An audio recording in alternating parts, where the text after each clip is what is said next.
Silakan masuk. Selamat pagi dokter. Pagi, silakan duduk. Baik dokter. Perkenalkan, nama saya Dr. Muhammad Isapari, spesialis THT yang bertugas pada pagi hari ini. Saya akan memeriksa Bapak tentang penyakitnya. Namanya siapa Pak? Arjun dokter. Arjun.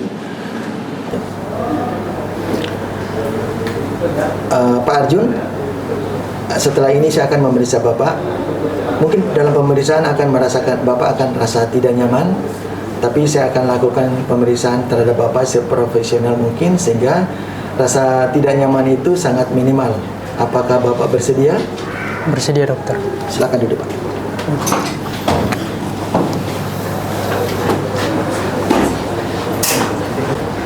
Sebelum melakukan pemeriksaan fisik pada pasien, pertama-tama kita lakukan cuci tangan 6 langkah. Kemudian kita pakai handskun, bisa handskun yang steril atau handskun yang bersih.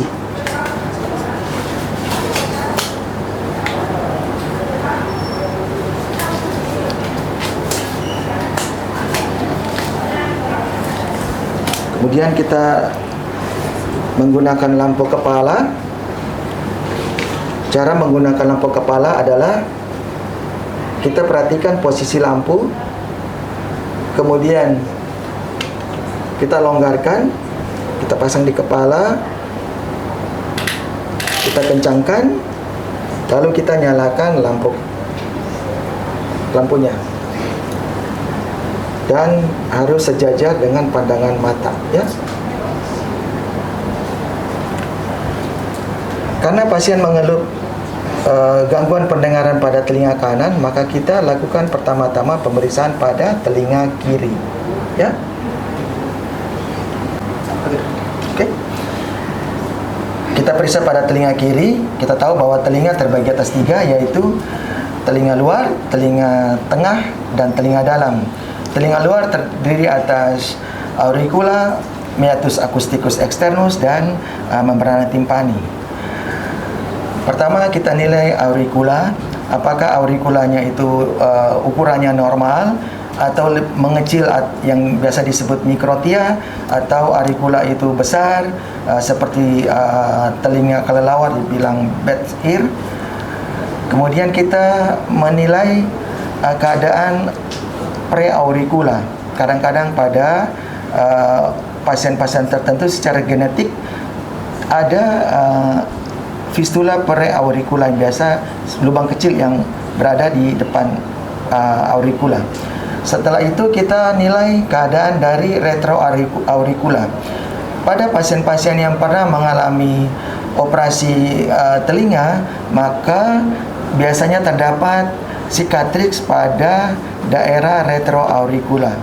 Kemudian kita nilai keadaan planomastoid. Ini daerahnya, ini daerah planomastoid. Apakah ada udem, apakah ada hiperemis, ya, apakah ada nyeri tekan. Setelah auricula, lalu kita periksa meatus acousticus externus. Untuk memeriksa meatus acousticus externus, kita tahu bahwa meatus acousticus externus bukan merupakan suatu saluran atau tabung yang lurus, biasa berbentuk seperti huruf S, maka kita harus meluruskannya dengan cara kita menarik auricula ke belakang dan ke atas, kemudian tragus kita singkap ke depan agar meatus acousticus externus kelihatan lurus, ya. Kita bisa apabila kita kesulitan, kita bisa gunakan spekulum telinga. Ini adalah spekulum telinga.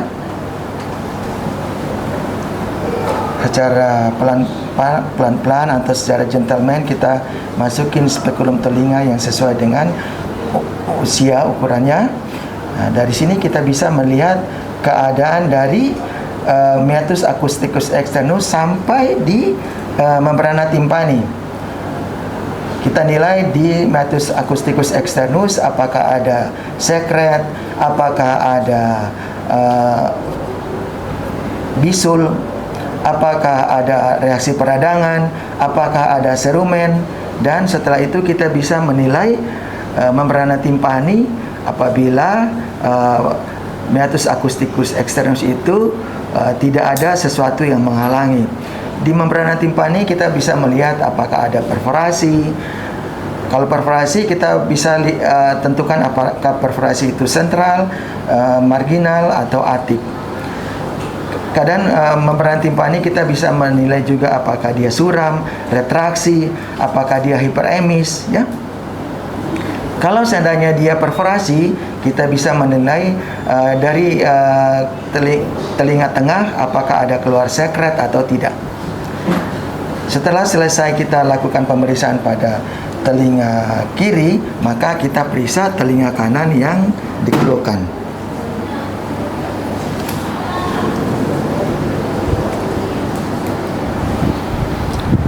Kita lakukan sama seperti telinga kiri, tapi pada telinga kanan jangan terlalu agresif, karena kadang-kadang pada kasus-kasus tertentu seperti otitis eksterna pasien datang sudah dalam keadaan sakit, kita pegang telinganya, tarik daun telinga terlalu kuat sehingga pasiennya akan keluhannya akan lebih bertambah nyeri, ya. Setelah dari pemeriksaan pada telinga kanan yang kita lakukan seperti pada telinga kiri tadi, tampak serumen penuh di dalam telinga kanan. Setelah pemeriksaan telinga, maka kita lakukan pemeriksaan terhadap hidung dan sinus paranasal. Pertama-tama kita lakukan inspeksi. Apakah bentuk hidungnya normal atau tidak, ya? Bukan terus kita melihat simetri atau tidak. Untuk menilai simetri atau tidak dari hidung, maka kita menilai, angkat muka ke atas, bulatan dari kavum nasi anterior. Kita menilai dari bawah apakah sama atau tidak kiri kanan, ya. Terus kita menilai dorsum nasi pada kasus-kasus tertentu, misalnya pada pasien dengan fraktur os nasal, maka kita akan melihat ada bagian yang tertekan, ya, bagian tulang dari dorsum nasi yang tertekan, ya. Terus kita melihat keadaan sinus. Biasa pasien yang datang dengan sinusitis, terutama sinusitis maksila, maka akan terlihat yang masih akut, akan terlihat sinusitis maksila yang terkena, akan terlihat udem, hiperemis. Contohnya kalau sinusitis maksila kanan, maka sinus maksila di daerah pipi yang sebelah kanan akan terlihat udem dan hiperemis. Setelah kita lakukan inspeksi, maka kita lakukan palpasi dengan cara pada kasus-kasus fraktur os nasal. Pada saat kita lakukan palpasi, maka akan timbul krepitasi di daerah dorsum nasi, ya. Pada kasus-kasus sinusitis, maka apabila kita lakukan palpasi, maka akan terasa nyeri pada sinus yang terkena, ya. Ini untuk sinus etmoid, ini untuk sinus frontal. Kalau ini untuk sinus maksila. Setelah itu kita lakukan pemeriksaan menggunakan spekulum hidung. Ini adalah spekulum hidung. Cara memegang spekulum hidung adalah seperti ini.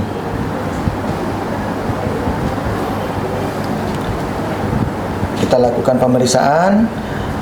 Ini namanya rhinoskopi anterior. Spekulum kita masukkan ke kavum nasi yang akan diperiksa secara gentleman. Masukkan pelan-pelan dalam keadaan posisi spekulumnya tertutup. Jari telunjuk untuk fiksasi pada puncak hidung, kemudian spekulumnya kita lebarkan secara perlahan-lahan. Kita bisa menilai keadaan kavum nasi yang diperiksa, apakah lapang atau sempit, konkanya apa, ada hipertrofi atau eutrofi, apakah hiperemis, livid atau normal. Terus kita lihat apakah ada sekret atau enggak, apakah ada massa seperti polip atau tumor, ya. Kemudian kita menilai keadaan septumnya. Septum nasi apakah ada deviasi atau enggak. Kemudian kita menilai fenomena palatumole dengan cara kita menyuruh pasien menelan ludah. Telan ludah. Maka apabila pasien menelan ludah, maka palatumolenya akan bergerak ke atas menutupi daerah kavum nasi posterior. Setelah kita lakukan pemeriksaan pada kavum nasi yang kanan, maka spekulum kita keluarkan dengan cara kita menutup setengah, baru kita keluarkan untuk menghindari jangan sampai ada bulu hidung yang terjepit apabila kita keluarkan dalam posisi tertutup. Hal yang sama kita lakukan pada pada hidung sebelah kiri, ya. Berikutnya kita lakukan pemeriksaan pendengaran secara sederhana pada pasien, yaitu dengan menggunakan garpu tala atau penala. Penala yang digunakan adalah dengan frekuensi 256 Hz, 512 Hz, 1024 Hz, dan 2046 Hz. Yang kita pilih adalah garpu tala dengan frekuensi 512 Hz. Kenapa? Karena pada untuk komunikasi sehari-hari biasanya frekuensinya adalah berkisar antara 1000 sampai 4000 Hz, ya. Maka kita gunakan garpu tala dengan frekuensi 512 Hz. Yang diperiksa adalah telinga yang tidak dikeluhkan atau telinga yang sehat terlebih dahulu, kemudian baru kita periksa pada telinga yang dikeluhkan. Pemeriksaan penala ada 3, yaitu Rhine, Weber, dan Swabah. Pemeriksaan Rhine adalah untuk membandingkan hantaran suara melalui tulang dan hantaran suara melalui udara. Secara normalnya hantaran suara melalui udara lebih baik daripada hantaran suara melalui tulang. Kenapa? Karena pada hantaran suara melalui tulang, maka suara yang yang dihasilkan oleh garpu tala akan secara langsung ditransmisi ke koklea. Sementara pada hantaran suara melalui udara, maka suara yang masuk melalui liang telinga pada saat mencapai membrana timpani, maka dia mengalami amplifikasi atau pembesaran sekitar 25% sebelum sampai di koklea. Maka dengan demikian hantaran suara melalui udara lebih baik daripada hantaran suara melalui tulang. Pertama-tama garpu tala kita bunyikan dengan cara bisa dipetik dengan ujung jari atau dipukul secara perlahan pada benda yang keras. Kita bunyikan garpu tala. Dengar, Dok. Garpu tala pertama untuk pemeriksaan Rhine, garpu tala setelah digetarkan diletakkan di daerah plano mastoid, posisinya seperti ini. Dengar, Dok. Dengar. Sudah tidak dengar, Dok. Kemudian garpu tala kita pindahkan kira-kira setengah sampai 1 cm di depan meatus acousticus externus. Dengar, Dokter.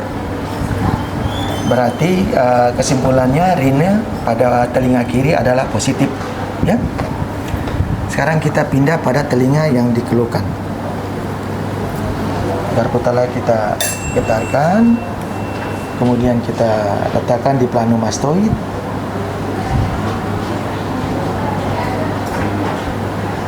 Tidak dengar, Dokter. Kemudian setelah pasien menginformasikan tidak dengar, kita pindahkan garpu tala posisi setengah sampai 1 cm di depan meatus acousticus externus. Dengar, Tidak dengar juga dokter. Berarti Rina negatif, ya. Jadi telinga kiri Rina positif, telinga kanan Rina negatif. Pemeriksaan kedua yaitu pemeriksaan Weber.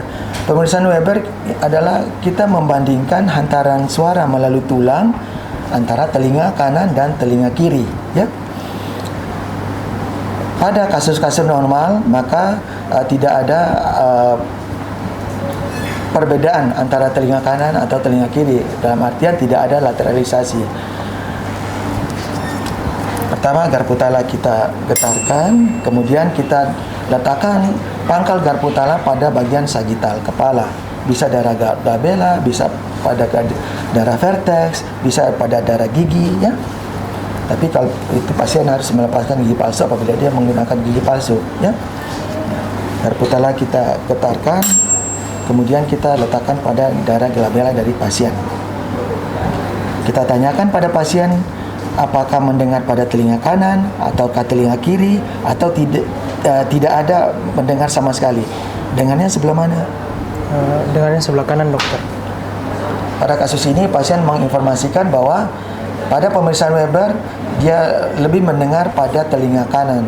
Berarti terjadi lateralisasi hantaran tulang ke telinga kanan. Kemudian kita lakukan pemeriksaan swabah. Pemeriksaan swabah adalah membandingkan hantaran tulang pendengaran dengan hantaran tulang pada penderita dan pemeriksa. Dengan syarat pendengaran pemeriksa harus normal, ya. Garpu tala kita getarkan, kemudian seperti pemeriksaan Rina, ya. Kita getarkan, kemudian kita letakkan di pneumastoid sampai pasien tidak mendengar. Apabila pasien sudah menginformasikan tidak mendengar, maka garpu tala kita pindahkan ke pneumastoid pemeriksa.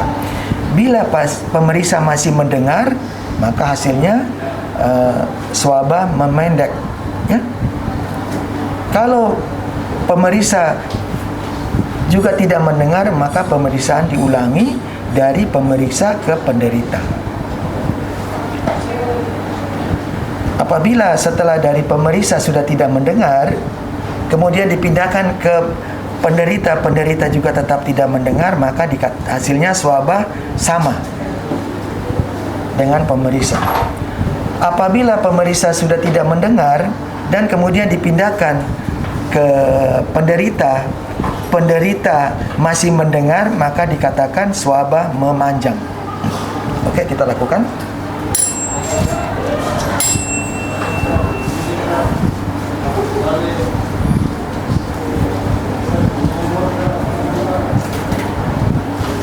Sudah tidak dengar Sudah dengar, maka penala kita letakkan di pneumastoid pemeriksa.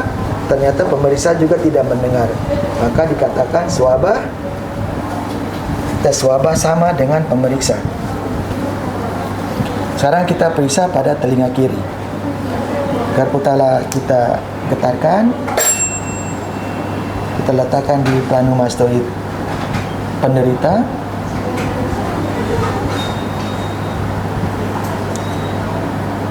Sudah tidak dengar dokter. Sudah dengar, maka kita pindahkan ke pneumastoid pemeriksa. Ternyata di pemeriksa juga tidak mendengar, maka kita ulangi dari pemeriksa ke penderita. Garpu tala kita getarkan, kemudian kita letakkan pangkal garpu tala pada pemeriksa sampai pemeriksa tidak mendengar. Setelah pemeriksa tidak mendengar, maka garpu tala kita pindahkan ke pneumastoid pemeriksa. Masih terdengar dokter. Ternyata pas penderita masih mendengar, maka dikatakan swabah memanjang, ya. Jadi dari hasil pemeriksaan pendengaran didapatkan Rina telinga kiri positif, telinga kanan negatif. Weber didapatkan lateralisasi ke telinga kanan. Swabah didapatkan telinga kiri sama dengan pemeriksa, telinga kanan memanjang. Pak Arjun, Setelah diperiksa ternyata Bapak menderita suatu keadaan yang didiagnosa dengan serumen impaksi. Jadi dalam telinga Bapak itu banyak kotoran telinga. Hal ini timbul karena hal ini terjadi karena Bapak sering mengorek-ngorek telinga. Sebenarnya nggak perlu untuk korek-korek telinga ya Pak ya. Untuk mengeluarkan saat ini mungkin saya akan mengalami kesulitan dan mungkin Bapak juga akan merasa sakit, malah bisa menyebabkan trauma pada liang telinga ataupun gendang telinganya. Maka saya akan memberikan cairan yang namanya serumenolitik. Serumenolitik ini banyak macam, bisa diberikan H2O2 3%, 3 kali 5 tetes pada telinga yang dikeluhkan. Bisa juga menggunakan karbogliserin 3 kali 5 tetes, atau bisa gunakan juga gliserol 3 kali 5 tetes selama 3 sampai 5 hari. Kemudian pasien disuruh kembali untuk dikeluarkan. Untuk dikeluarkan bisa dengan cara disaksen, bisa dengan cara diirigasi.